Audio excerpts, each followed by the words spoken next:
Okay, today we are going to do what is considered the most important application in the calculus sequence, and that's called optimization. Now, optimization, think in simple terms. You have a company, you have a business, you want to maximize your revenues. You want to minimize your costs. You're going on a trip and you're going to have to visit a whole bunch of cities on a business trip. You want to minimize the time spent on the trip. I'll give you a really, really simple example. This is not a calculus example, all right? You work for a company and you have to visit all sorts of different cities because your company has hubs in all these cities. And so you have to visit, okay, you have to visit San Diego and Atlanta and Los Angeles and New York and Portland and Boston and Seattle and let's say Philadelphia. So of course you're going to go from San Diego to Atlanta to LA to New York, right? Would that make a lot of sense? What would make more sense? Maybe go up the West Coast, fly across, go down the East Coast, come back. Because wouldn't that greatly reduce the amount of time it took you? The amount of miles that you had to travel, thereby the cost? You'd say, that's kind of an oh duh, right? If I was going to do something like that, it would be much easier. If you were going to go on a, let's say a trip next summer, you're going to go all over the United States, and you're picking points in different cities. You're not going to go West Coast, East Coast, West Coast, East Coast. You're probably going to go along a route where you can hit everything. It just makes more sense. So we're going to figure out what does it require in general to come up with the best or worst, depending which way you're going at it, right? The high or the low. See, I want to maximize my revenue, but I don't want to maximize my costs. I want to minimize my costs, things like that. Well, that most of the time is a calculus problem. It's not always. We do discuss this in linear algebra when we look at systems of inequalities. Different problem, a little more complicated. So we're going to start with something really simple, something where we pretty much already know the answer so we can attack it a certain way. All right? So here it is. Given 100 feet of fence, we want to construct the rectangle with maximum area. So you went and you bought 100 feet of fence and you want to construct a dog run, okay? Something for your dog. Well, I'm just going to build a rectangle. Well, there's an infinite number of dimensions that I could possibly do. What we want to do is figure out how to come up and prove that whatever we're doing is going to produce the maximum area. So let's start simple. So draw a rectangle. Let's say that this side is X and this side is Y. So what is it that I want to maximize? Well, what's the area of this rectangle? XY. X times Y. I want to maximize area equals X times Y. Well, heck, just let X and Y both get bigger and bigger and bigger. Let them both be infinite. Is that a possibility? I only have 100 feet of fence. So this is called a constraint. If I said find the maximum value of this, I mean, it's open-ended. I could just go forever and ever and ever, couldn't I? Subject to, I have 100 feet of fence. What does that correspond to? What's that called? The perimeter. So what would be the perimeter of this rectangle? 2x plus 2y. Subject to 2x plus 2y must equal 100. So there might be an infinite number of values of x and y, but they are definitely constrained. For example, can either one of them be negative? No. Could one of them be 200? No. I have a limited amount of fence. So although there's an infinite number of answers, they have to be within a very narrow range of possibilities. That's what a constraint does. What we did for the last couple of weeks was I gave you a function and I said, tell me the highest that the y ever gets. Tell me the lowest that y ever gets. Tell me where it's going uphill, where it's going downhill, where the concavity changes. Tell me if there are asymptotes. But we were doing it for primarily the entire number line, weren't we? For the entire domain. I've just hugely restricted the domain. X can't be anything. Y can't be anything. Now, I have to take a derivative at some point in order to do this. We have two variables. That's not going to work for us. We need to make this a one variable problem. Any ideas? Plug in, make. I can see your minds working. What can I do with this one? You could make either y or x the subjects. Okay, so I can solve for x or y. Yeah. Which one do you want to solve for? Probably y, because it looks more normal. Is that true? Yeah. And then what should I do with that? Plug it in. Put it there. Now I can say that area is a function of one variable and one variable only, and that would be x times 50 minus x. Do we all agree with that? I haven't changed the problem, but what I now made it is a one variable problem, so I can do the calculus. We cannot do the calculus on two independent variables. That's Calc 3, by the way. In fact, this is the problem I started their class with, so we could segue into the three-dimensional stuff. So now I want to take a derivative, but before I do, probably be easier if I distribute, right? So what is a prime of x? 50 minus 2x. 50 minus 2x, and that will equal 0 when x equals what? 25. 25. Now, does that mean that this will produce the maximum? Does it mean this will produce the minimum? Is it possible it doesn't do either one? Now, a common error in calculus is whatever I got, that has to be the answer that I'm looking for. Is it possible that our graph could look like this? And I just found that point. Yeah, but is it possible our graph could look like this and I found that point? Is it possible our graph could look like this and I just found that point? Oh. In other words, I might have found the best, the worst, or an either. I don't know yet. I have to test the value. We now have three ways of doing it.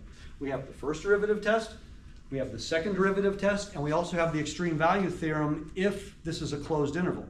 So let's go back to the beginning of the problem.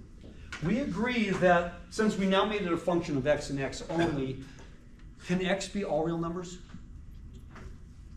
Well, I said it can't be negative. Can x be a million? No, x is kind of limited, isn't it? So I have 100 feet of fencing.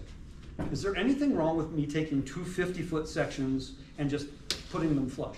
It'd be a lousy dog run, right? I'd have to have a very skinny dog. But does that violate any laws of nature or physics by taking two 50-foot sections? So x technically could be 50, couldn't it?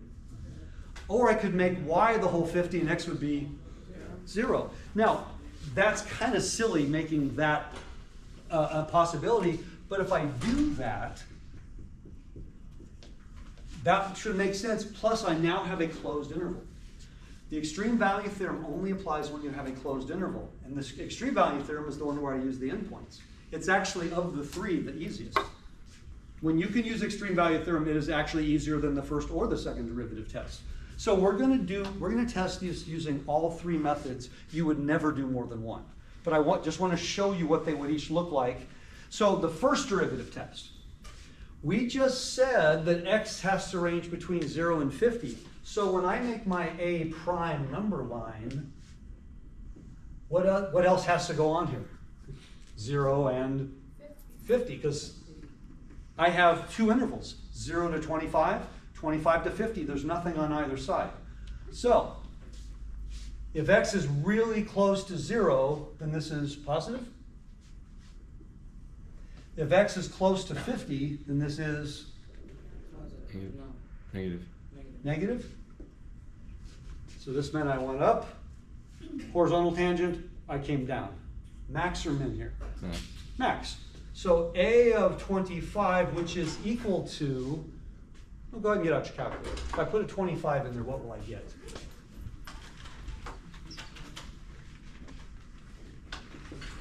Okay. 1250 minus 635. Now, this is the first derivative test. I went up, flat, came down. Max or min? Max. Absolutely. Is it absolute? Yeah, because I'm going up, I'm flat, and I'm coming down. So it's definitely the absolute. Second derivative test.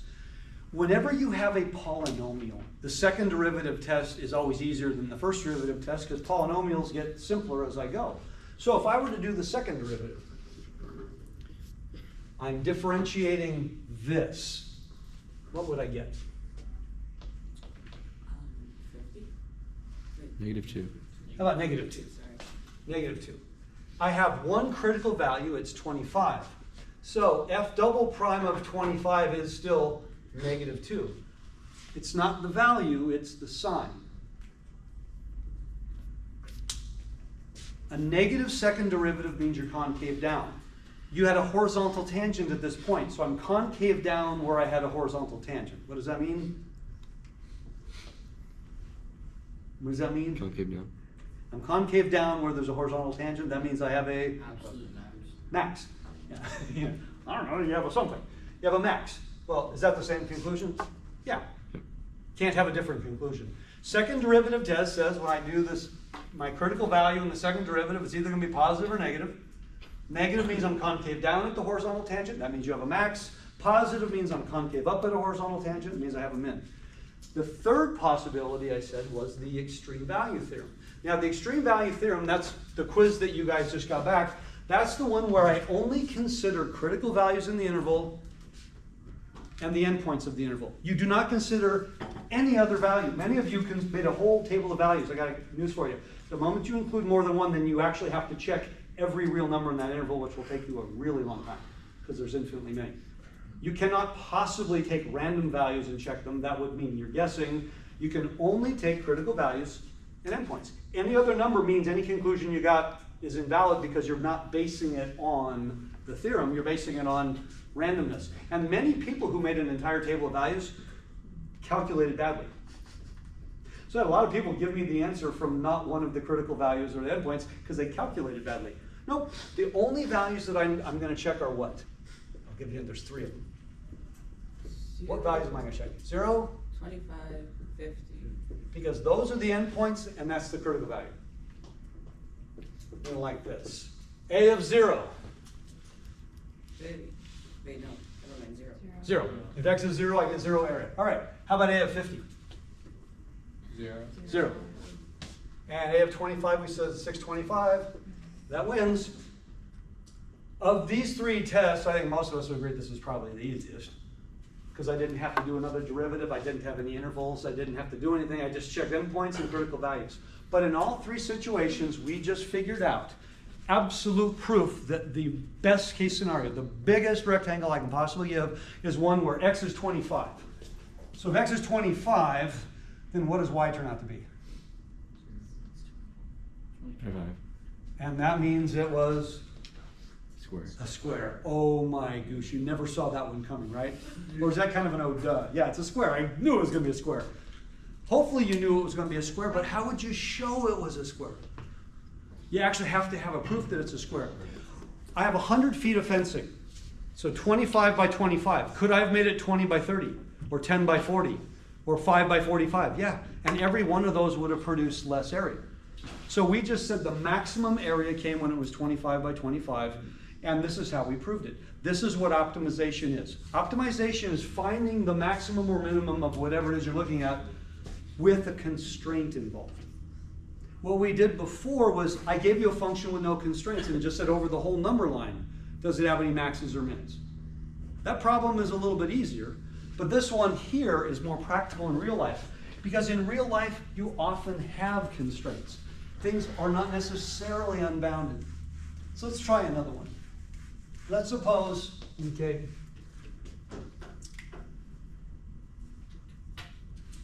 a rectangle in the first quadrant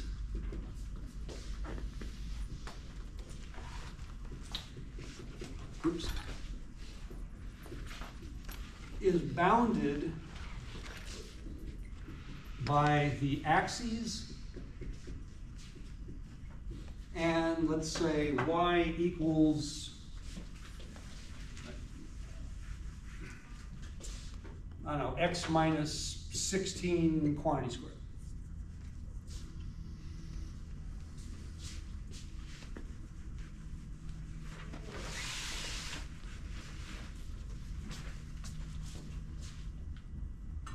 So what we want to do is construct the rectangle of maximum area, just like before.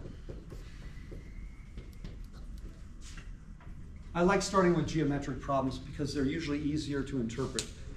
Now, is my shape necessarily gonna be a square again, do you think? Not necessarily. Yeah, not necessarily. Could it be a square?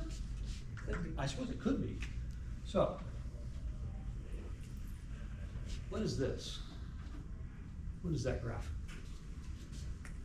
Probably. It's a parabola, but the vertex is at 16 comma 0, which we'll say is like way over here.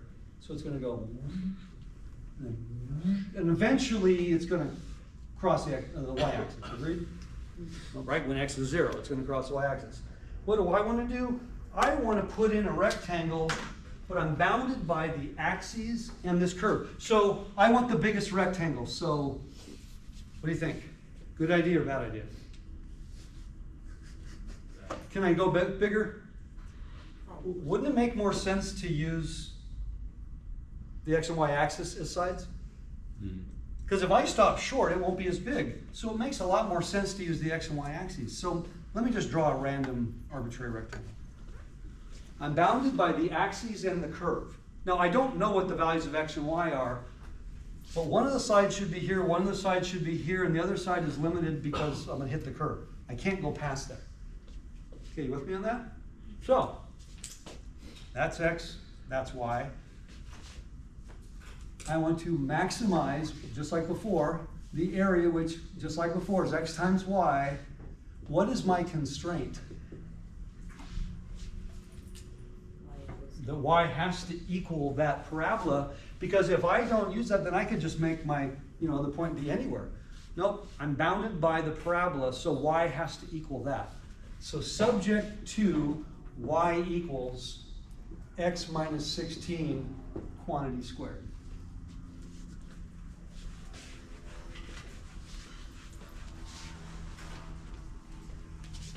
So can I do like we did before? Can I just substitute that into here? Sure. So that means now I can say area is x times x minus 16 quantity squared. And I'm going to need to take a derivative. Now I have two choices. I can differentiate that as a product and use product rule. Wouldn't be the worst thing. Or I can multiply it out first and then differentiate that. Polynomial. Which way would you rather do? Polynomial. Multiply it out first? Yes. All right, so what's x minus 16 quantity squared? That'd be x squared minus 32x plus 256. 6 times x. So area as a function of x would be x cubed minus 32x squared plus 256, plus 256x, and I think that's it. Let's see. What? No. Never mind. No, I'm pretty sure that's it. I want to find the value of x that makes this the largest humanly possible. Now this is a cubic, so I might come up with multiple critical values. Because if you think, can't a cubic look like this? Yeah, now, as x gets bigger and bigger and bigger and bigger and bigger and bigger and bigger, like hugely bigger, this is going to keep getting bigger. So let's just make x be as big as it can possibly be. Or do I have a boundary on values x could possibly be? What's the smallest x could be? 0. What's the biggest it can be? 16. That's hugely important. Everybody see that? That's hugely important. X has to be a number between 0 and 16. If x is bigger than 16, then I'm on the other side of the parabola. If x were negative, then I'm not in the first quadrant. So, let's find the derivative. What would that be? 3x squared minus 64x plus 256. Now that doesn't look like it's going to be easy to factor. But we're trying to find the values of x. We don't really care so much about the factorization as just what value of x makes this equal to 0. 0. So can I just use my quadratic formula? Yeah.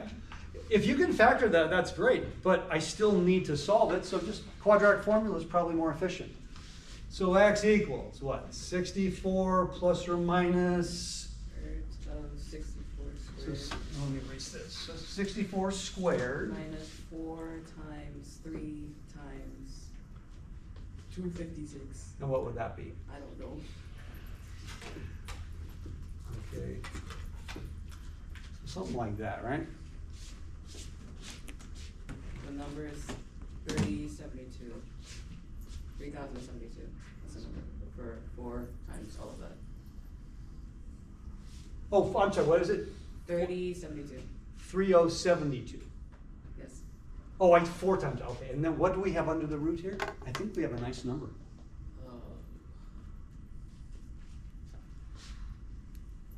1024. Is that a nice number? Yeah, it's 32 squared. So that means this was factorable. Very, very nice. Did we actually have to factor it in order to answer the question? No. So I have 2 possible answers, plus and minus. Well, let's do the plus. 64 plus 32 is 96. 96 over 6 is exactly 16.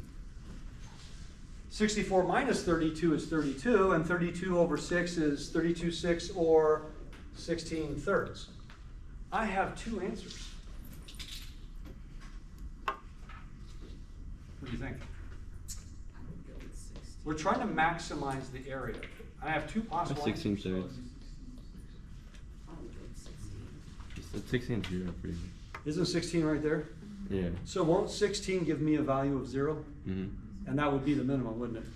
So probably 16/3? Does that seem reasonable? Yeah. Now, how can I know for certain? Let's use the extreme value theorem. I can take a second derivative. That is absolutely correct. But let's use the extreme value theorem. What does that mean? It means I'm going to test 0, 16, and 16/3. Well, that's 0 and that's 0. That's why I like this one. Let's see. On your calculator, somebody plug in the 16/3 into here. So where? That one? I'm sorry. Yes, that one. Sorry. Put 16/3 into there. I had a calculator. I don't know what happened to it. I do own one. Well, I own a few. I never know where they are though.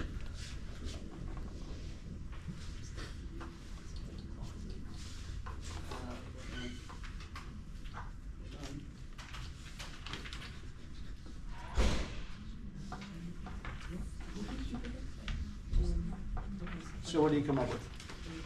Wait.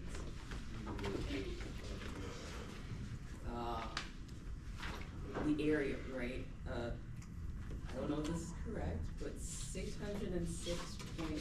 Well, give me a fraction. Should be. Oh, I'll give you a hint. Should be something over 27 probably. 3,384 over 27. And that's about how big I did it. That's huge. That's really big, isn't it? So if x is 16/3, what is y?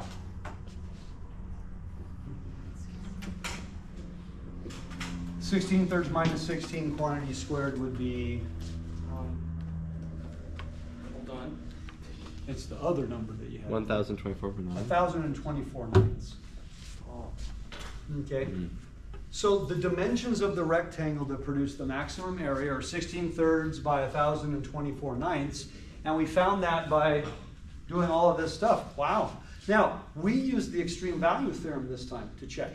Had I used the first derivative test, I'd make number lines increasing, decreasing. Second derivative test, I'd have taken the second derivative, which is still quadratic, and then evaluated the critical numbers. Absolutely correct. But both of those, I think, are more work. I think this was easier, especially since we got zeros. We kind of like this one, right? So we've just figured out the rectangle of maximum area that can fit into here, and we did get more than one possible answer, which is, again, why we need to do the test. How do I know it's the absolute maximum?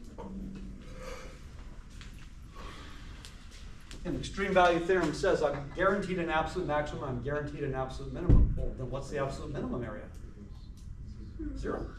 And there were a couple of ways you could get 0. Either have the x be 0, or have the y be 0. That's what this one is. Oh, okay. So, kind of cool so far, right? This isn't really that complicated, what we're doing yet. Now, I'm going to do the next one here is one of the most practical ones that exist.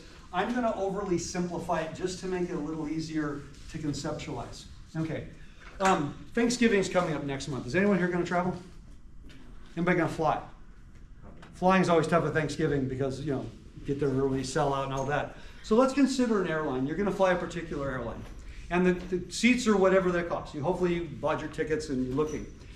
Is it in the airline's best interest necessarily to sell every seat? Yes. Is there ever time you won't fly Yes. because the seats are too expensive? Okay? You looked a month or two ago, they were reasonable, now they're getting less reasonable. A few more weeks, they're going to be outrageous. You're not going to fly, they're too expensive. For an airline to sell every seat on any particular flight means the seats, first of all, weren't too expensive, were they? They were affordable. Is that necessarily in the airline's best interest if they're trying to maximize the revenue to sell every seat? I'll give you a simple answer. It's never in their best interest to sell every seat. It means they were selling them for too cheap. They're going to make a lot more money if they sell them for a lot more, and don't worry about a few empty seats, and we'll discuss the mathematics of that in just a moment. You see, if you're trying to maximize your revenue, you don't necessarily want, let's say I gave every seat away, and definitely all my flights would be full. I wouldn't make any number. Don't they overbook? Well, that's a separate issue. Yeah, the overbooking is a totally separate thing. Yes, it's legal to sell every flight on every airline, every flight in the United States. You're allowed to overbook by 25% because the average number of no-shows is 20%, and that puts you exactly at 100%. So if you've ever been bumped from a flight and go, but how could I be bumped? Because they oversold and everyone showed up. If you fly a lot, you've had that happen. That's a totally separate issue. That's a probability problem we look at in statistics. But that being aside, so suppose that we'll use a hotel. That's a really simple one. We have a hotel, and let's say in our particular hotel, every room is the same price. I know that's artificial, but it'll make it easier for us to understand. We have a large, maybe it's a 10-story hotel. Every room is the same price. And make it real easy, we have a 1,000-room hotel.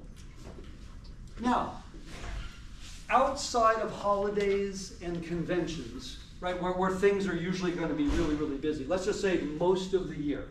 So most of the year, okay, so we'll say usually on any given day, let's say 800 rooms are rented. And let's say at $120 per room. It's a very reasonable hotel. So we have a 10-story hotel with 1,000 rooms, and our rooms generally rent for $120 each. So we're trying to figure out, should we raise the price? Should we lower the price? Now, here's what's an automatic. If I raise the price, am I going to get more people? No. No, I'm going to lose people. If I lower the price, will I get more people? Yes. But I also affect the profit and everything else. So we've done a little bit of research. Now, by the way, market research is huge for many, many, many, many companies. Has anyone here ever been mailed any form of survey, product survey in the mail? Yeah, most of us have. I always laugh. I say, if it's my wife, it's usually, well, it used to be anything children related, kid food, kid toys, kid anything. Nowadays, everything's Chewy. They know we have a dog now because my kids are all grown up. But we get market stuff all the time. With guys, it's always the same thing. It's beer and trucks. I mean, literally, it's called, target audience. But you get these surveys, and maybe they're going to give you a freebie if you fill it out. But a lot of times what the surveys are designed to figure out is, will you buy our product, and what would it take for you to buy our product? A new product has just come out on the market, and it might be a food item, and it is an awesome thing, but nobody knows it exists. So when we put it on the shelf, immediately what are we going to do? We're going to discount it. Why? To get people to buy it. And now that you bought it, we put a secret ingredient in there that has you chemically hooked on it for the rest of your life. No, but we lure you in. We have that product, and you bought it a few times, and you go, wow. Trader Joe's is notorious for this. My boys both work there. They put something on the shelves that's the best thing you've ever had, and next week it's gone until next year. They do this, those patio chips. Those are 4 different flavors. Oh, they have a secret chemical ingredient that you're hooked on one bite, and then they do this all the time. It just drives me crazy.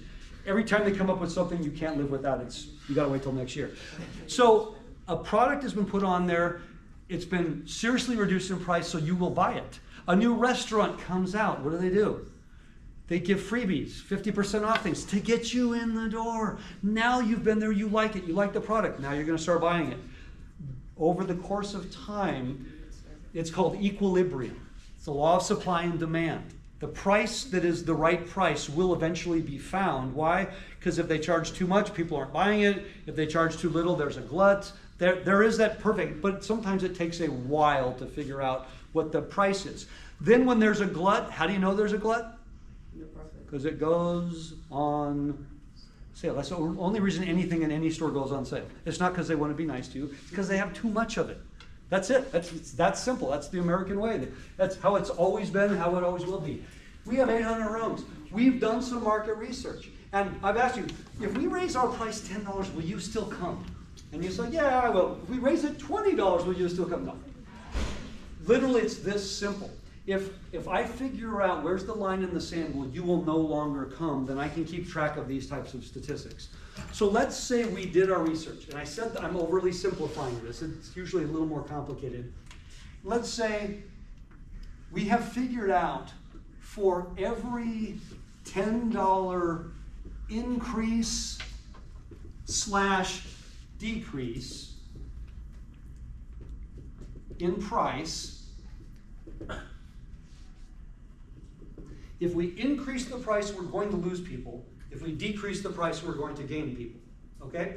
For every $10 increase or decrease in price, we lose / gain, let's say, make it really simple, 25 rooms. So if I raise the price $20 per room, what's going to be the net result? If I raise the price $20 per room, I'm going to lose. If I raise it $20, I'm going to lose 50. If I lower the price $30, I'm going to gain 75. Everybody see that? So in other words, if I did 3 $10 increases, I'm going to have 3 25-room decreases and vice versa. It's overly simplified. It's not quite that simple linear, but for the calculus purposes, I'm doing this so that conceptually we can get through this problem. So now here's my question. What price should we charge to maximize the revenue? Now here's an assumption we're going to make that is actually reasonable, because I know people that run hotels. Whatever it costs for things like maid, cleaning service, all this kind of stuff per room, it's going to be the same whether you're cleaning 1 room or 100 rooms, because you're paying people usually on an hourly basis. So you don't get a benefit, oh, if we do 100 rooms, it'll be cheaper per room. No, it doesn't work that way. We're paying per room for the cleaning and things like that. And I'm pointing that out because the cost to do business is going to be the same per room. So maximizing revenue and maximizing profit will usually be the same thing in this case. Profit is the difference between revenue and cost. But if the cost per room is actually a constant amount, regardless of how many rooms, then all we have to really do is concentrate on the revenue. Maximizing the revenue will automatically maximize the profit. So what we need to do is figure out how to write revenue. Well, isn't revenue the number of things you sell multiplied by the price you sell them for? That's true basically for everything in life. So how many, well, we don't know yet because we haven't done anything yet. Well, right now, what's the status quo? I have 800 rooms. I'm renting at $120 a room. So right now, if I do nothing, how much revenue do I have on a nightly basis? Can you say the question again?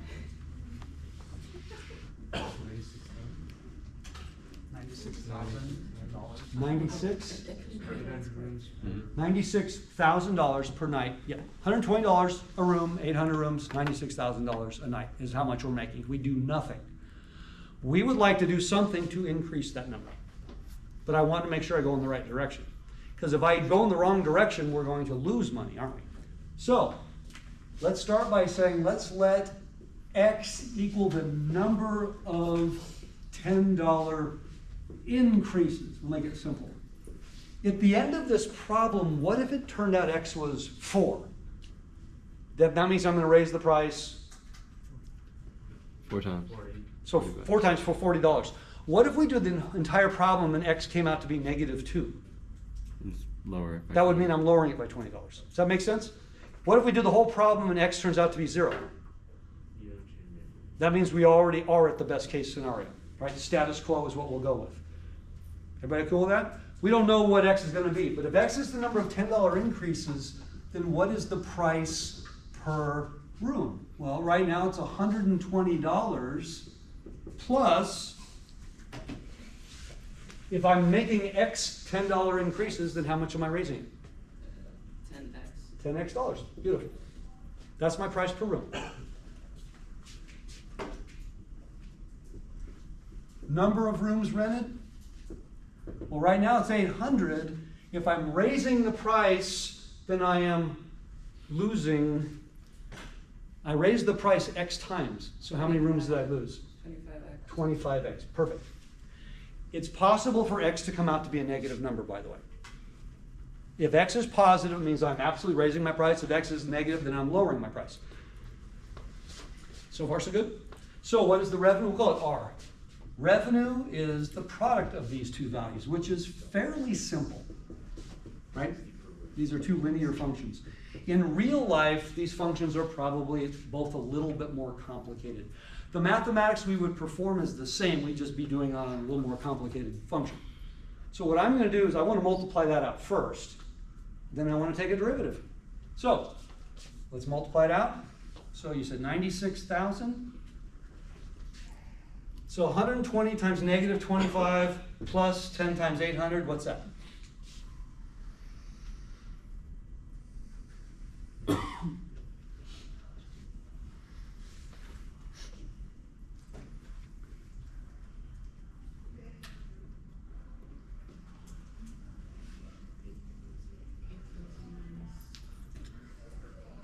Minus 3,000.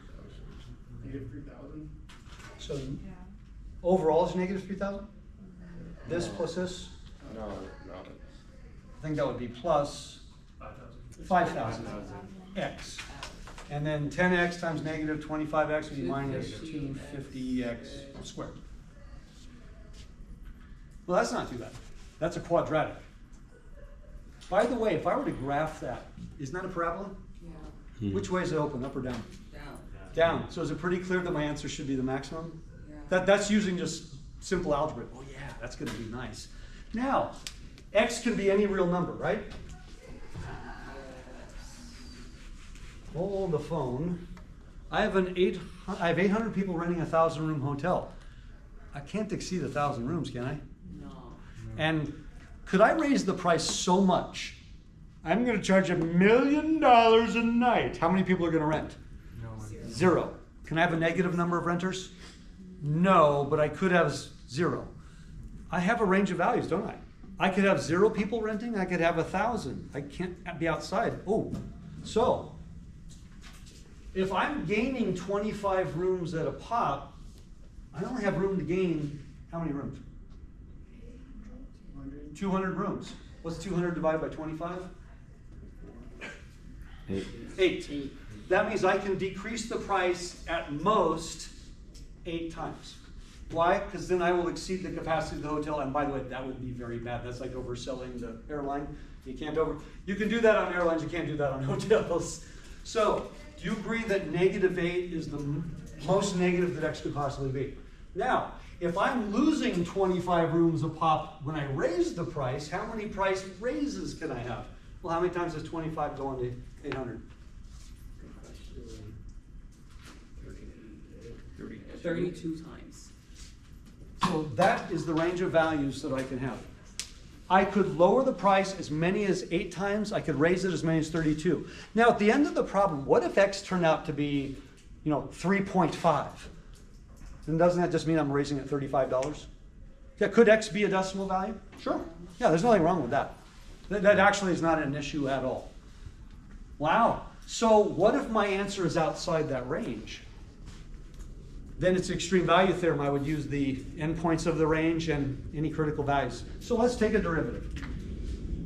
R prime of X. All right. 5,000. Minus 500x. Minus 500x. Yeah. I need that to equal 0, and that will happen when X is 10. 10. Yeah. We need to tighten some of the filters here. So it turns out X is 10. Now, is that the best case? Is that the worst case? Do I even know? Well, I can do a first derivative test. That means I make a number line, I have intervals increasing, decreasing, all that's good. I could do a second derivative test, in which case I'm differentiating this. That's really simple. Or I could use the extreme value theorem, in which case I'm evaluating at 10, at -8, and at 32. Which one do you want to do? That Third one. one. You want to do the third one? All right, let's do the third one. All roads absolutely guaranteed to lead to the same answer. So let's do revenue at -8, revenue at 32, revenue at 10. Because this will tell us the maximum revenue, and then we can work backwards and talk about price and rooms. So let's start with, I'm going to start with revenue at 32. Oh, Because that's going to be 0. Why? Because 32 price raises means we had no people. By the way, 32 price raises means we charge $440 a room for our Motel 6. And nobody is staying there. So that's probably, would you guess bad business? Yeah. Now, I'm going to lower the price eight times. I'm going to have all 1,000 rooms rented, but how much per room? 60. I'm going to lower the price 8 times. Won't that be $40 a room? This is what I was talking about earlier with the airlines. For me to have every room in this hotel rented, I have to charge $40 per room. yes, I just lost a lot of money, didn't I? yeah. That's $40,000. By the way, if we did nothing, weren't we making $96,000? Oh, so filling up my hotel is probably not in my best interest because I have to charge too little. Now, let's do 10 price raises. 121,000. 120. 1,000. So what does that mean? 10 price raises means I'm charging what per room? 220 per room. 220 per room, and how many rooms? 550. And you said 121? Yeah, 121,000. Okay, now this is the great head scratcher. Status quo is $96,000 a night. If I raise the price $100 per room, I'm going to make $121,000. Try to hold it in, guys. There's nothing funny, and all the extra sounds everybody can hear on the video because we're capturing all sound in the room at 100%. So we make $121,000 by basically emptying half the hotel. Does that seem a little odd? Yeah, this is actually real life. We now have a hotel that's maximizing revenue with 450 empty rooms. We've maximized our revenue. We can't do any better. We have 450 empty rooms. No, we have 450 rooms that we're not going to charge $220 a night for. When I buy my airline tickets, do you know where I go first? I go to Expedia.com. What's Expedia.com? Some people go to Orbitz. It's the discount site that tells you the cheapest plane tickets on every airline, every flight except Southwest. So you want to rent a hotel in a nice area. You don't go to the hotel, you go to the discount websites. So here's what we do with the remaining 450 rooms. We discount them. We put them on Priceline. You've heard of the Priceline? Expedia, Orbitz, there's a whole bunch of them. Trivago, there's probably 10 of them now. We put them on those websites and we sell those for 120, 150, 170, and you think you're getting a deal. And you can't wait to buy those rooms. That's pure profit now. We've maximized our revenue, and now every additional room we rent is pure profit. You guys understand? That's what's done in real life. That's why you don't usually want to operate at capacity, because it means you have to charge too little. So we figure out how do we maximize our revenue, and then we discount. Now, has anyone here flown, in the last 6 months, you've flown at least once? Okay. Did you buy your tickets early or late? So if you knew, I'll use an example. I'll use Southwest, because if you're going north and south, you might be Southwest. So you went on Southwest and you looked at the want to getaways, and that flight was really cheap, 3 months ahead of time. It was really cheap. As you get closer and closer and closer, what's happening to the price? It's going up and up and up and up until you're paying through the nose because now they got you if you got to fly. So when you're buying that flight, you're paying dirt cheap because they know they're gonna get their full revenue on all of the other flights when they get within a month or two. Okay, I was looking for one of my children to fly home at Thanksgiving, and they live in an area where Alaska was the only one that flew. And the flights were under $100 each way when we first started looking. I looked last night, there were 300 and something each way for Thanksgiving. And they're not coming home for Thanksgiving now. It went from being a total of about $150 to now being a total starting at about $700. And in another month, it'll probably be closer to $1,000. And that's in the state of California. Because the farther you go, they got you. So when it comes to things like hotels or airlines, operating at capacity is not always the best thing. Maximizing your revenue is always the best thing. Then you can discount the remaining ones. Okay, you with me so far? I'll give you another simple one. I had a friend who years ago lived in Hillcrest. He lived in I guess it would technically be a townhome. I don't think they called it condos, but it was like a 10-story building. And each thing was one story, really nice apartment complex. And what they did was they found out nobody wanted to be on the first floor. They couldn't sell the first floor units. So what they did was they sold the entire first floor to businesses. And they made significantly more money. And then every remaining floor were residents. So the person who owned the building at best was going to be 90% capacity of the rooms, and then the bottom was rented out to businesses. And they made money hand over fist because that's the way the marketing worked. It is often the case that increasing the price will also increase the revenue, and it doesn't make a lot of sense sometimes. I'll give you a simple example because most of you are too young to know this. The cheapest beer made in the United States for generations, the absolute cheapest both from a cost standpoint and from selling, was everything from Anheuser-Busch, mainly Budweiser. Budweiser was the cheapest beer on earth by a significant amount.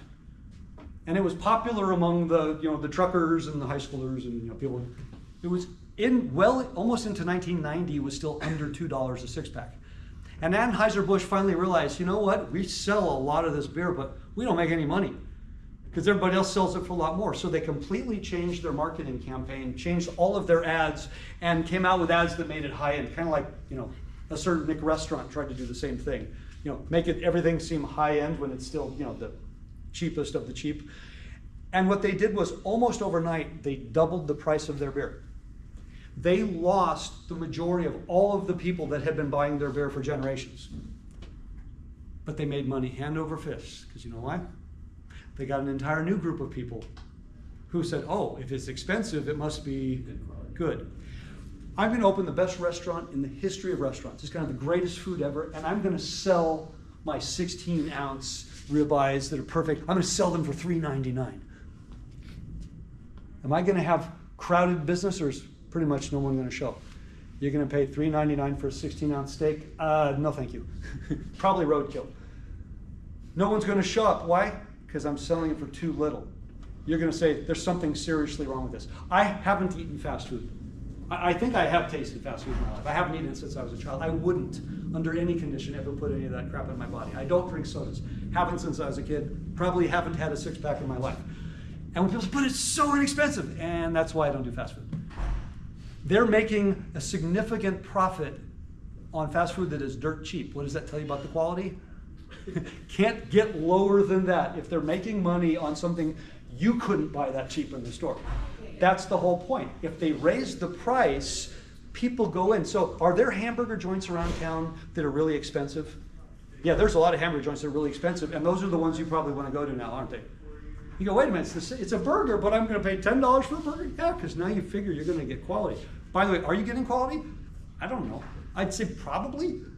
But you're going to pay $10 for that burger rather than the $1 somewhere else because you're going, I'm getting way more. So from a marketing standpoint, charging more money usually does lead to more revenue because the people buying it. Now, you're going to lose maybe your original customers, but you're going to gain other ones. We raised the price here. We're going to lose a lot of our clientele, but other folks are going to buy it because it's more expensive. It almost sounds backwards, but this is the mathematics, by the way. This is the only mathematics used in this context. This is how companies actually figure out the optimal price to sell. Now, is that a permanent thing? Will that price be the same forever and ever and ever?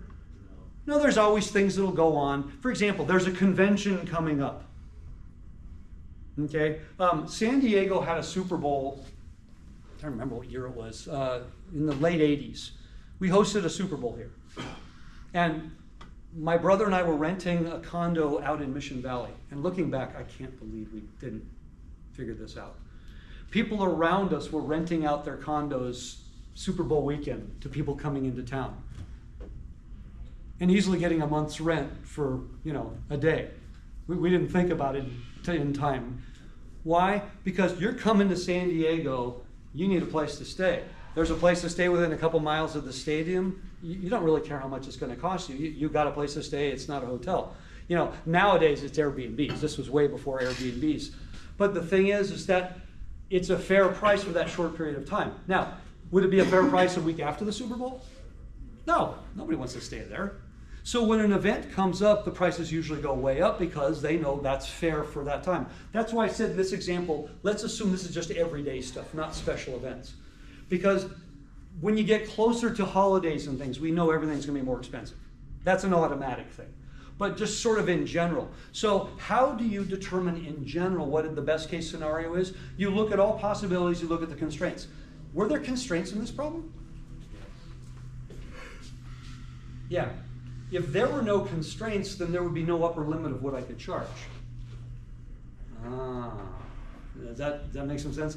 If there were no constraints, then there'd be no limit to how low I could drop the price. So this is an overly simplified example, I know, but we're gonna do several more. Okay, I like this one because we can kind of conceptualize this. Hopefully, makes a little bit of sense to us. Any questions so far? Okay, let's go ahead and stop that. Maybe the roll. Are we on? Yep. Okay, so let's consider the following situation. I've got a line on the xy plane, just in general. Let's say it's y equals mx plus b. Now, how many line segments can I draw from the origin to the line? Infinitely many. And they'll all be of different lengths, agreed? Mm-hmm. Which one's closest? And which one's closest, and not only which one's closest, but what point would be the closest point? So let's suppose that right there, that's the closest point. Let's, for lack of a better name, let's say that's x0, y0. We don't know where that point is. We want to find that point. We want to find the point on the line that is the closest to the origin. Now, I could have picked any point on the xy plane. Origin just makes the algebra a little simpler. But in general, do you agree that there's got to be a closest point? No matter what the line looks like. The line's horizontal, the line's vertical, the line's diagonal. So how would we figure that out? Well, what is the distance formula? Do you remember? If you had 2 points, let's say x1, y1, and x2, y2, do you remember how to find the distance between them? x1 plus y. I mean, it's the change in x squared plus the change in y squared. Squared, it's Pythagorean theorem, right? So it's x2 minus x1 squared plus y2 minus y1 squared, square root. It's the Pythagorean theorem, okay? I want to minimize this. Now, if this point is 0, 0, that makes it a little bit easier, doesn't it? You all agree with that? Makes it a little bit easier. So, my distance would actually be simply this number minus 0 squared plus this number minus 0 squared square root. Now, in order to minimize this, I'm going to have to take a derivative. I'm going to have to do all this stuff. What's the one thing you don't like about this? The root. The root. To minimize the distance, what if I minimized the square of the distance instead? Let's make up a new one. Let's call it, I don't know, let's say f. Let's just call it f for lack of a better name. Let's say f is d squared. if I find the minimum value of f, and I find the ordered pair that gives me the minimum value, wouldn't that still be the minimum value for D? In other words, if I minimize the square of the distance, wouldn't that still be the same as minimizing the distance? I'm not gonna get a different number. I mean, the square, so if the minimum distance was 4, then the minimum square distance would be 16. If I minimize the square of the distance, then I just take the square root of that to minimize the distance. But then I don't have to work with a square root. You like that idea better? You should. Okay. Since I'm using this equation, I need a function of x and x only. So can I replace the y with this? Mm-hmm. Yes. So then what would that be? That'd be x naught squared plus, Mx plus b, which is a quadratic. do we agree with that? Yeah. Now I have a function of just that, okay? Now, that's gonna be a quadratic, that's not gonna be the worst thing in the world, do you agree? Now, I don't know what x naught is, so we can just call it x for now. But I need to multiply this out. So that would be, now let me just say, let's just use x now. This would be in general, this is for my specific point, but in general it's just xy. So I'm gonna get rid of the knots for a moment. Okay, this would be m squared x squared plus 2mbx plus b squared, and that's x squared plus. Now this looks kind of scary, but remember m and b are just numbers, right? One's your slope, one's your y-intercept. That's not a big deal. This is what the function is. We'll call that f of x. I want to take a derivative. I want to set it equal to 0. I want to solve. Let's do that. What's f prime of x? Remember, m and b are just numbers. 2x plus 2mx.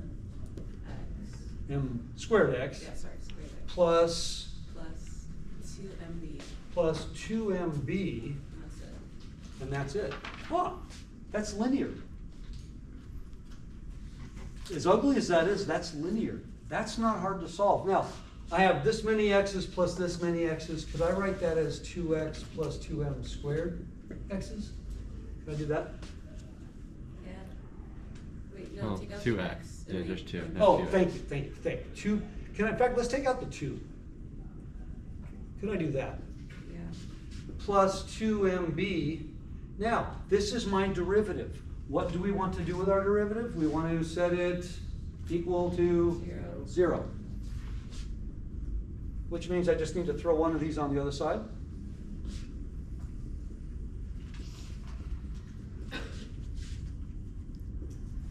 Remember, m and b are just numbers.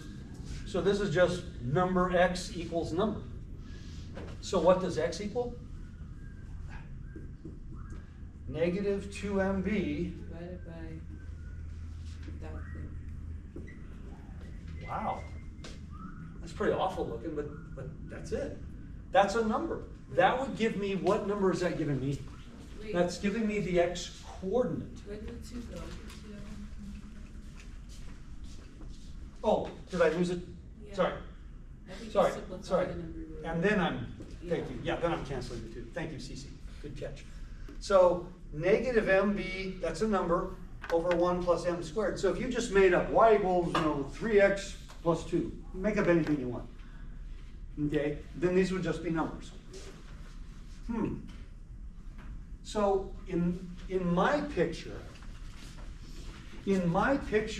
is the value of m going to be positive or negative in my picture? Negative. It's going to be negative because I'm going downhill. Do you all agree that that would be a negative slope and both the x and y would be positive numbers in that picture? Mm. So if m is negative, then this is a positive number, isn't it? Yep. And then I would stick that in to find the y. And so this is my x naught, if you will, my x0. What would y be? Y would be m times this plus b. That's pretty ugly. I think we all agree that's pretty ugly. But I could actually simplify this tremendously, believe it or not. If I make this all into one quotient, how do you make it into one quotient? Well, my only denominator is 1 plus m squared, so if I go 1 plus m squared over 1 plus m squared, now this looks like negative m squared b plus b plus bm squared all over 1 plus m squared. B times 1 plus m squared. And what do you notice? Oh my goodness. Those cancel. And I just get that. So it looks like the closest point, it looks like the answer to this question, by the way, this would be true no matter what quadrant I'm in. My x-coordinate would be negative mb over 1 plus m squared. My y-coordinate would be b over 1 plus m squared. Wow. That's kind of crazy. And wouldn't matter where I was. So we just found the closest point. Now this is kind of, say, well, this is the hard way. If I gave you a specific line, you would have given me a specific point. But if I gave you a different line, we'd have to do the whole problem again from beginning to end. If I gave you a different line, you'd do the whole problem. Now it doesn't matter what line I give you. You could tell me the answer, couldn't you? We're going to do that. We just figured, by the way, you don't need to know this formula for the future, but we just figured out a really cool formula. For any line on the xy plane, this is the closest point to the origin. Wow. So let's do one with a negative slope. All right, so I'll do a simple one. How about y equals negative 2x plus 8? Okay, so that point would be 0, 8. That would be 4, 0. And we know there's a closest point on here somewhere. So isn't m negative 2 and isn't b 8? Yeah. So what would my closest point be? Well, let's see. Both of them have the same denominator, right? Both of them have a denominator of 1 plus m squared. What is 1 plus m squared? 5. That would be 5? Okay. So far, so good? Yes? Yeah. Very good? All right. Negative mb. Positive 2 times 8. 16. Just b.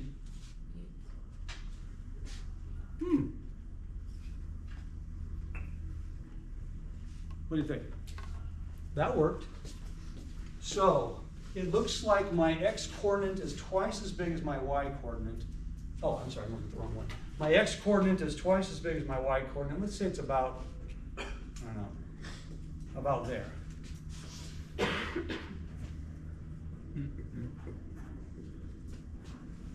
me ask you a question. Does that have to be perpendicular? Yes. Yep. To be the closest point, I'll remind you. Okay, I'm holding a point between my two fingers. It's a really big point. You can see this. How many line segments could I draw from here to the floor? Okay. Which one's the closest? Straight down. That one, because it's the only one that is perpendicular. All other distances would be longer. So we know that's perpendicular. Now have some fun with this. Can you tell me the slope of that line? Isn't that If the slope of this line is negative 2, Each 2. then what should the slope of this perpendicular line be? the 2? No, 1/2. Positive or negative? Positive. Positive. Does everybody agree with that the slope has to be a positive 1/2? Because perpendicular lines, remember the slopes multiply to -1 or they're negative reciprocals? What's 8/5 divided by 16/5? 8/5 divided by 16/5 is 1/2. Isn't that the slope of this line to the origin? So does it agree with what we thought it should be? Yes. Yeah. Would that have been entirely useful for me to find this answer? Yeah, I could have found the fact that it was a slope of 1/2, but there would have been a lot of algebra to perform to figure out this. That's kind of cool. We just optimized something. Now, we did this for a line on the plane and a point on the plane. I used the origin. Could I have used any other point on the plane? What would have been the difference? Yeah, but These would not have been zeros, but I still could have done this. And because we squared it, I still could have done all the stuff we did. In Calc 3, we do the exact same problem, but instead of a point to the line, we do a point to the plane. And it's the same problem, we just have an extra variable, but we do the same sort of thing. It's kind of cool. It's just, this is a really nice geometric example. Now we're going to do the most important problem maybe ever. Okay, so I need to set up this problem. Okay, so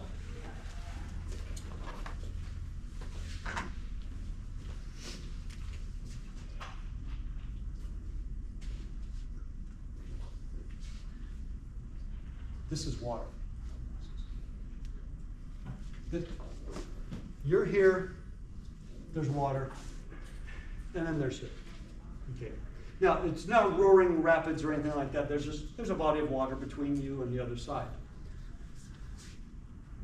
This is where you are. You are right here.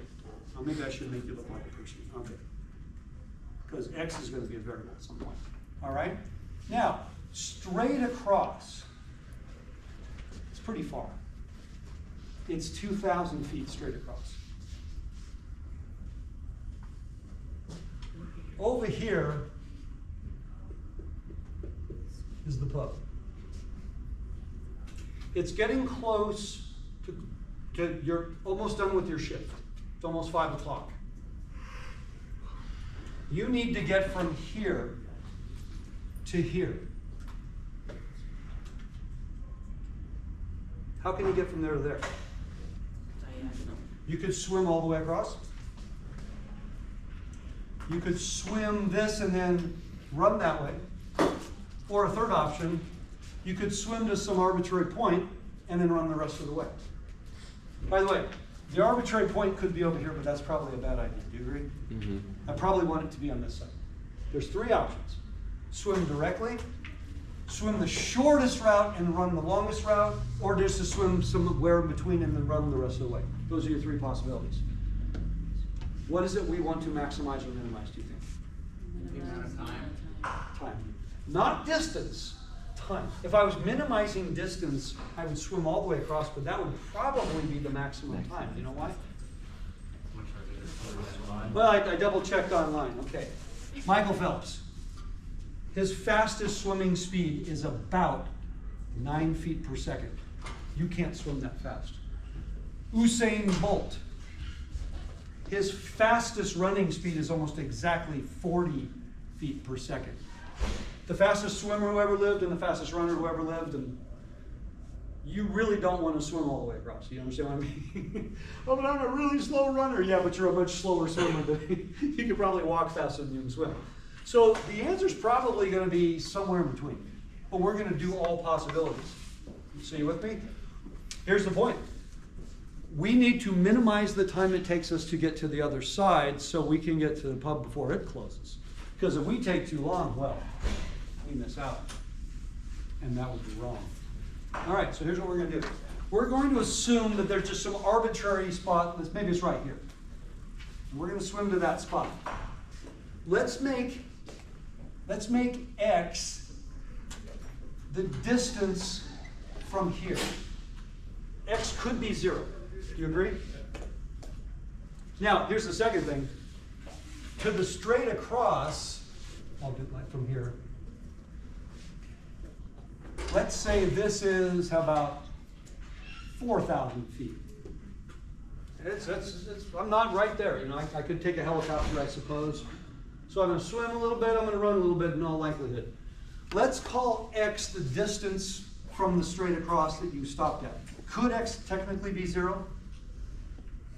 Mm-hmm. Yes? No? Yeah. Could X technically be 4,000? Yeah. Yeah, so X is going to be between what? 0 and 4,000. X is not going to be on that side. So X will be the distance that you swim from the straight across. And then I'm going to run the rest of the way. So I'm going to swim this far and I'm going to run this far. So how far is this? That's 4,000 minus x. How far is this? X squared plus 2,000 squared. Good.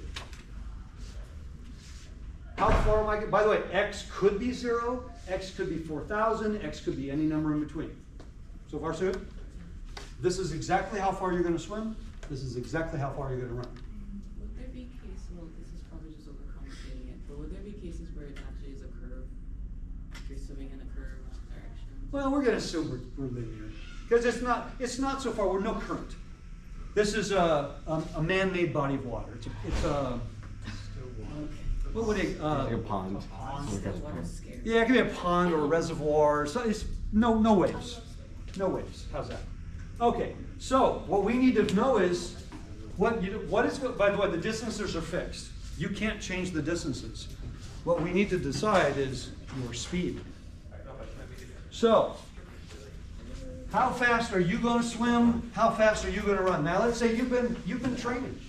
You've been in some recent triathlons. In other words, you're no slouch. And so let's say your swimming speed, let's say, is how about 6 feet per second. That's still really fast. I mean, you're not Michael Phelps, but you're pretty darn fast. And your running speed, because you're not doing a full-out sprint. That, by the way, that 40 feet per second is Usain Bolt at his absolute peak, fastest. Let's say you're 20 feet per second. Does that seem more reasonable? You're running, you can run pretty good. You're a triathlete. So you swam a bit, you ran a bit. Those numbers are very important because if I change those speeds, it will absolutely change where you're going to land.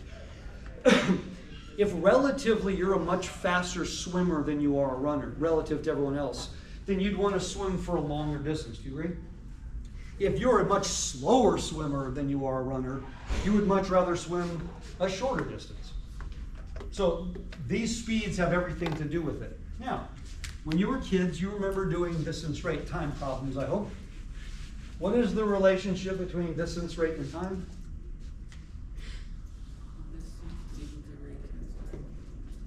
We're trying to find the time. So what does time equal? Distance divided by rate. That's what I need to set up. I need to figure out what is the time to swim and what is the time to run. So let's write it down. The time it's going to take me to swim is, well, how far am I swimming? By the way, don't bother squaring the 2,000. We can wait until the end of the problem to do that. It's going to show up all the way through. That's how far I'm swimming.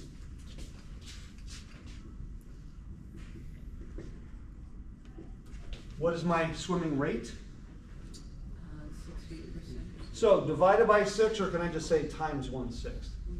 Probably easier if I just say times 1/6. Now, how about the time to run? Well, how far are you running? 4,000 minus X. 4,000 minus x divided by 20, or just times 1/20th. As a simple rule of thumb, you never write a quotient where your denominator is a number. You just write it as a coefficient, because otherwise you'd have to use quotient rule, and this is not even a product rule. But if I write a quotient, I actually have to use quotient rule, and that's way too much. Now, what is my total time? That plus that. That plus that. Okay, so let's give it a name. Let's say f of t is 1/6. I'm going to write this as a fractional exponent plus 1/20th f of t is exactly how long, okay? Or actually, not f, I should say not f of t, I'm sorry, f of x. Sorry, that is my time. F of x is the total time, but it's depending on the x value, not on the time, obviously. So what do? Take a derivative. Let's do that.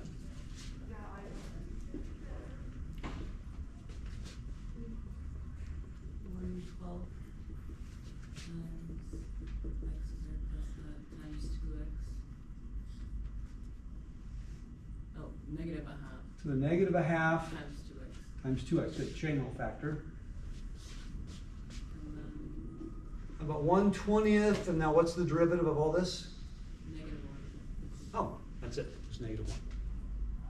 And all of this I need to set equal to 0. 0. Well, that's not the worst thing I've ever seen. It's not lovely. Well, let's see. I can cancel a 2. How about if I rewrite this as x over the root? Because that's a negative exponent. Minus 1 over 20 equals 0. Let me just see.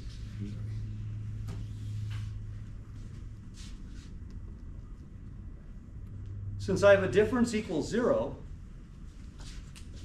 check this out. Can I do that? Pretty clever, huh? If a minus b equals 0, then a equals b. Now, probably the easiest thing to do here is just multiply through by the common denominator. Get rid of the quotients that way, in other words. So if I multiply through by a common denominator, I'm going to get 20x equals that. If I multiply by this times 20, this is what I'm going to get. Ooh, that's a lot easier to work with, isn't it? I don't like the quotient part. I'd rather do that.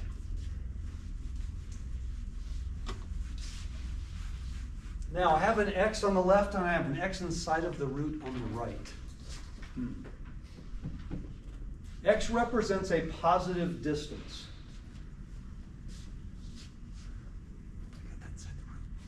Any ideas algebraically what I can do next? Square both sides. Square both sides. If two things are equal, if a equals b, is a squared automatically equal to b squared? Yes, without exception. But now, I won't have a square root anymore. So on the left side, I have 400x squared. On the right-hand side, I have 36 times the quantity, x squared plus 2,000 squared.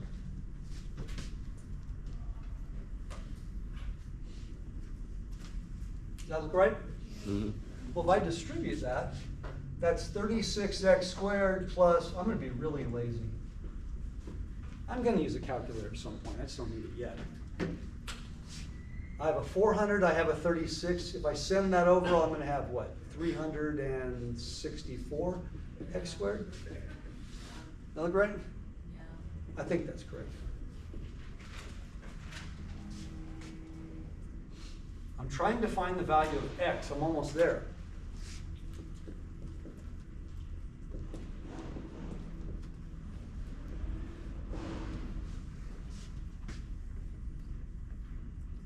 Is 364 a perfect square?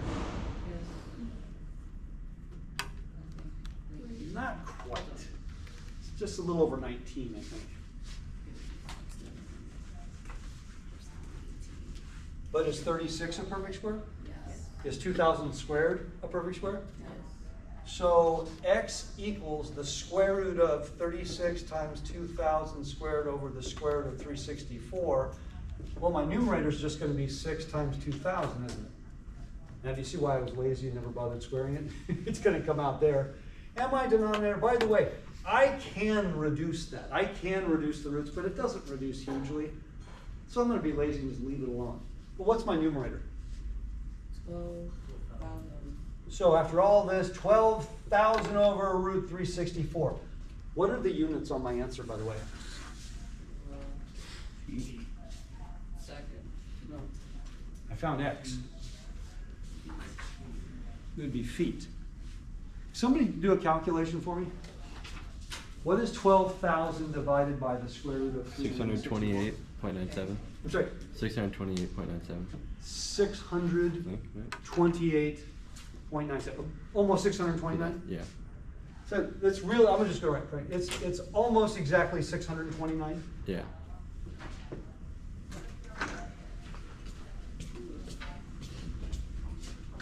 That means that we've figured out if I land here and then I run the other, what would that be, 3,381 feet. Now, does this necessarily minimize my time?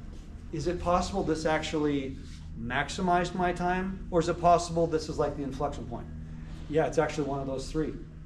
You do not automatically know if this is your answer. But the nice thing is, this was a closed interval. How many values do I need to check? Exactly. 3. 3. X equals 0, X equals 4,000, and X equals 629. Shall we? I would check them right here. So, let's find each of those.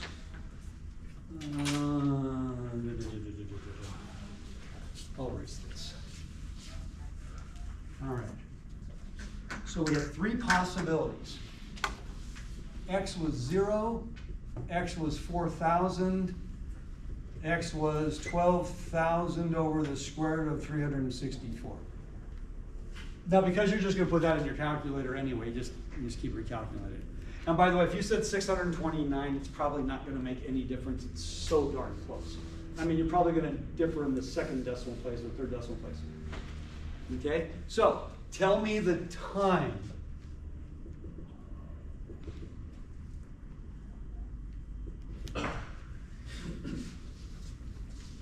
I could actually do that one pretty easily for the first one. If I'm swimming directly across, it's going to be 2,000 over 6 plus 4,000 over 20. Isn't it? What's this? And what will that be?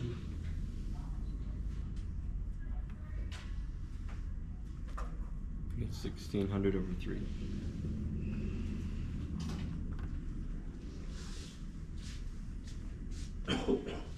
What if we swim all the way across? Then my answer is 4,000 squared plus 2,000 squared under the square root all over 20. And that's about how big? That's if I swim all the way across. About 740. I'm sorry, I said over 20. I'm sorry, over 6. Sorry, not over 20. It's about 745 seconds. 700, so 45. it's approximately 745 seconds. So clearly, swimming all the way across is not going to be our fastest. Do you agree? Mm-hmm. And then the last one, 517-ish. 518 probably. somebody said something else. What'd you get? 49.43.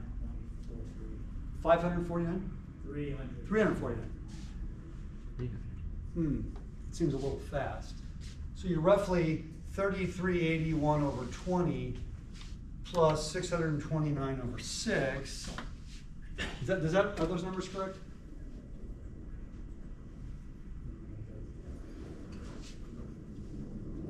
So what did you come up with? I got 517.97, so 518. Does anybody else get something different? I need more than one calculator. I had heard 2 numbers and they were not the same, so.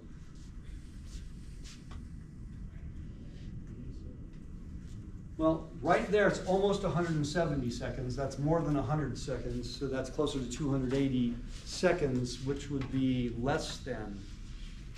Should it be 3,371? What did I write? Oh, Yeah, thank you, 71. thank you, 71, good. That'll make a small difference, won't make a huge difference, but yeah. So, and I think I have that, that's the running, you're running this far. Oh, and I'm sorry, I said 629. That's why I messed, 629 should go in more X's. So, 629 squared plus 2,000 squared over 6, and you said that's 517? 517.97, so 518. Roughly 518? Yeah. Is everybody getting the same thing more or less? Now, what appears to be the fastest? Swim all the way, swim the shortest way, or swim partial and run partial?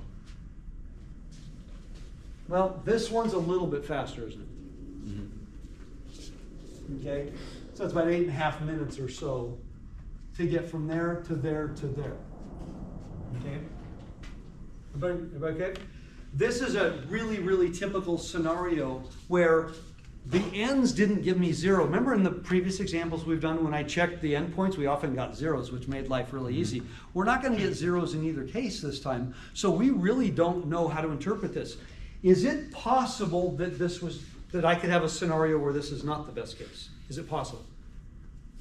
Yeah, what if we run much faster than this without changing our swim speed?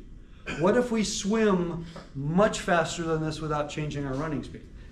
Every time we change any aspect of this problem, it changes the answer. So in this case, the fastest is to swim to here. So now, Bella's worried that she's gonna have to do this calculation every single day before you get off work. No, you do it once, and then what you do next time is you measure here. There's all these lights. They have all these big old headlights up here. So what you do is, of course, the headlight that's above this, the big standing lights, you knock that light out. You throw a rock, you knock the light out. That way, when you're over here, where are you going to aim for? The one with the missing light. I mean, that's what people do, right? I set up some sort of marker so I know exactly where to swim to. Now, as you're increasing your swimming speeds because you're a triathlete, will this answer change over time? Mm-hmm. Yeah. But for right now, that's the fastest. So I said algebraically, this is tricky. Now, we had 3 ways to answer this question, remember? First derivative test, second derivative test, extreme value theorem. Which one did we use? Which one did we use? Extreme value theorem. If I had used first derivative test, that means I would have needed to set up intervals. I'd have to figure out intervals of increasing, decreasing. We know how to do that. Be a little bit messy.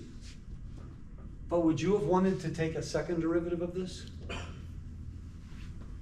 You all realize the second derivative of this would have been way worse than the first, because I have to differentiate this. So if I had done second derivative test, that would have been valid, but that would have been the absolute most amount of work to get the answer. So a rule of thumb is whenever you have a closed interval, I have a constraint, but I have a closed interval, extreme value theorem is usually going to be the simplest. In the hotel example that I did, because we were starting with a second degree polynomial, each thing would have been fairly simple. There was no complication to that problem. But in real life, do you think it's as simple that if I went back and modeled that after a real life example, do you think we would have ended up with that simple of a function to describe here's exactly how consumers are going to behave?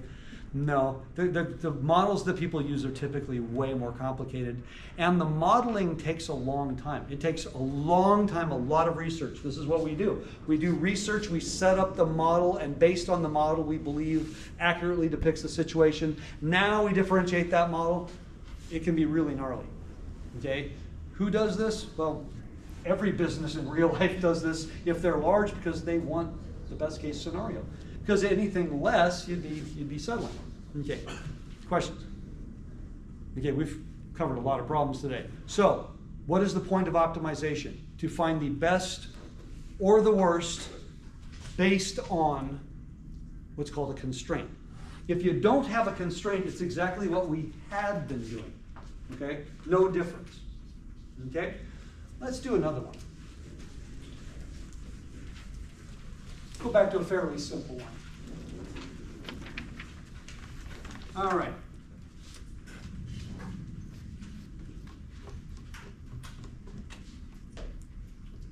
Okay. You could be on the beach, you could be on the river, or whatever. Okay? And you want to build a fence, right? You want to keep whatever in. Maybe it's your yard. Maybe this is your house. Your house is right here. I'll put house. But I want to build a big fence around my house. Big, huge. If this is the water, do I need a fence here? No. But I do want a fence on all these sides. If I'm going to be attacked, from the water by a foreign nation, down in Mission Bay, I can live with that. But for the most part, I only need 3 sides. And you've determined that you need, let's say, you have a big piece of property. You need 1,000 feet of fencing. Well, at least that's all you could afford was 1,000 feet of fencing. I want to draw have the biggest area blocked off there. Okay, so far so good? So let's call this side X and these sides Y because this is horizontal and that's vertical. What is my perimeter here?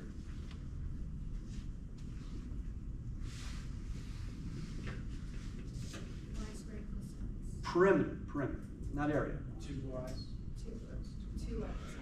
Okay, 2y plus x or x plus 2y, and that has to add up to the 1,000. Agreed? I want to fence in the most amount of area I can possibly fence in. I have 1,000 feet of fencing. So I want biggest possibility. So I want to, again, like before, I want to maximize the area, which is x times y, subject to this constraint. Is that a constraint?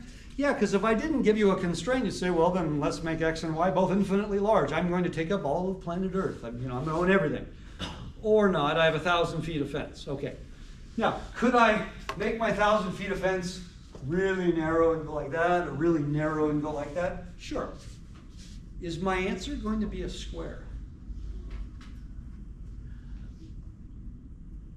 In the previous problem, it was a square, wasn't it? Right? In the first problem we did today was a square, but we also were dealing with 4 sides. Do I have 4 sides this time? No. No, I only have 3.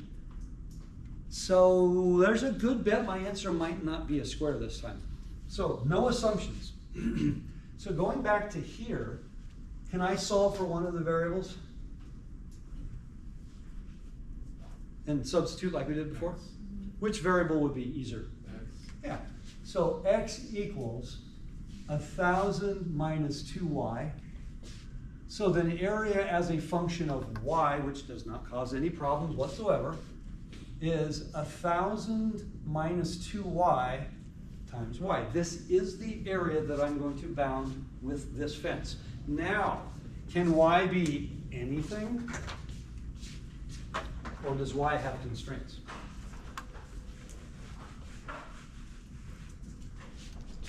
Is y bounded?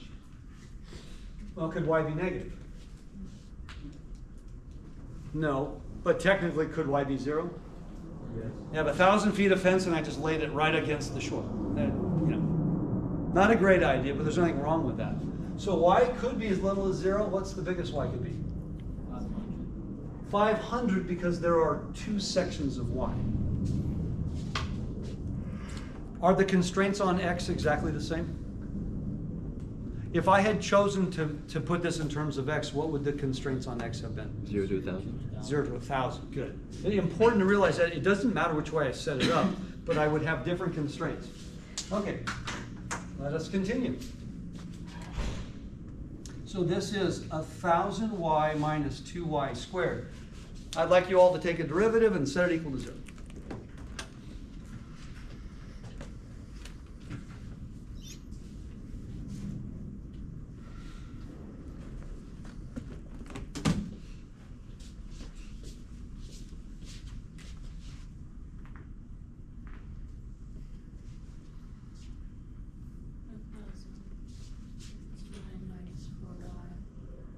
And that equals 0 when?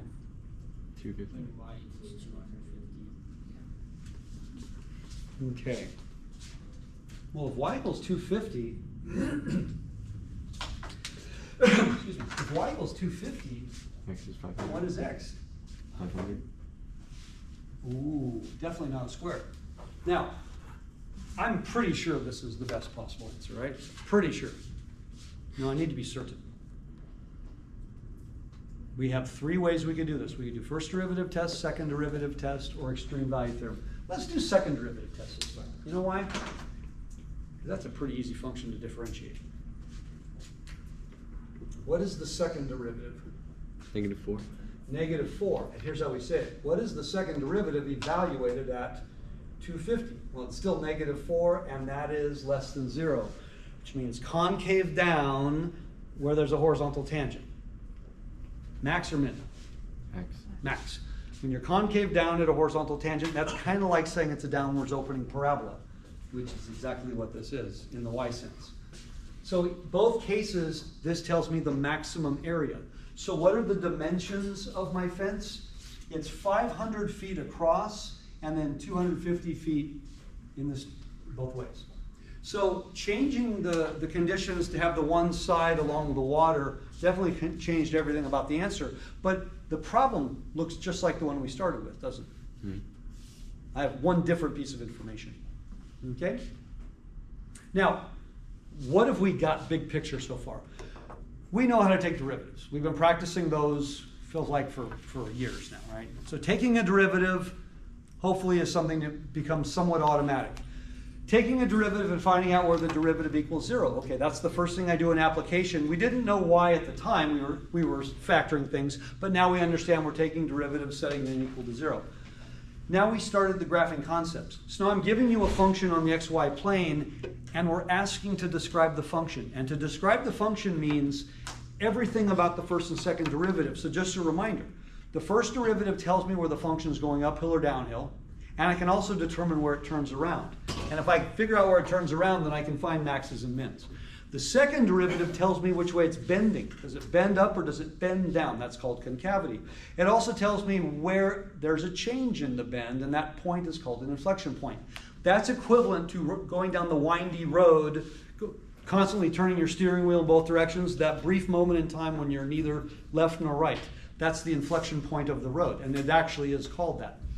Then the last thing we did was we looked at asymptotes. Are there asymptotes in your graph? Well, if you have an exponential or a log, the answer is going to be yes. But what if we have things just involving polynomials? Then I probably need a quotient. So the verticals come from where? Where do the vertical asymptotes come from?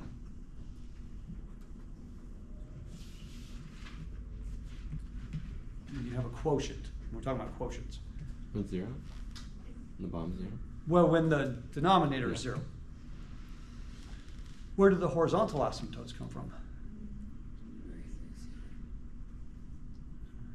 Oh, wait, no, you take the limit. Okay, there's a limit. When do I have horizontal asymptotes? Think degree. When the degree is. When the degree of the numerator and denominator are Approaches the same, or the numerator is Less. smaller, then I get the x-axis. There was one more, the oblique or slant asymptote. When did that occur? When the degree of the numerator is 1 less. One more. More. Because then that means my original function is asymptotic to a line as opposed to a constant. And so that's something I can identify. That's not calculus. I just hit long or synthetic division. I just look at what's left over. So all of these things, this is called the graphing concepts. Did you actually have to physically draw a graph to answer these? No. What we usually did was after the problem was over, we looked at the graph and the graph confirmed everything we said. I still think this is a very wise way to attack your practice problems. You do all the calculus, give me the answer, now bring it up on your graphing calculator or on Desmos or something and say, okay, well, I said this. Does the picture confirm what I just said? Because if I made an error, the picture is not going to confirm what I said. I'm going to have different conclusions. The picture isn't the answer because I can't read maxes and mins and inflection points and asymptotes from the picture.